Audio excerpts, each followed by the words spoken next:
¿Qué tal, gente querida? ¿Cómo va? Bueno, este es otro video de Siciliano en su taller. Video cortito, prácticamente tonto, ¿no?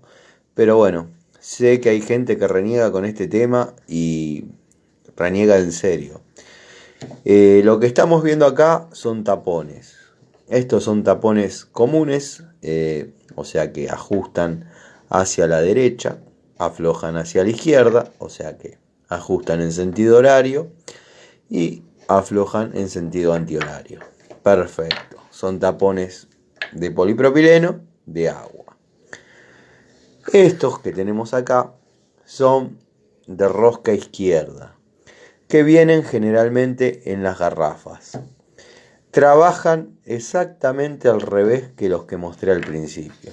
O sea, apretan en sentido antihorario, o sea, girando hacia la izquierda, apretan. Lo mismo el regulador de la garrafa. Y girando hacia la derecha, en sentido horario, aflojan. Bueno, sé que es un video obvio, pero créanme que hay gente que pide la garrafa y hasta que no destruye el tapón porque no lo sabe aflojar y lo aprieta cada vez más, no lo saca. Esto es clarito. Son roscas izquierdas, ajustan en sentido antihorario.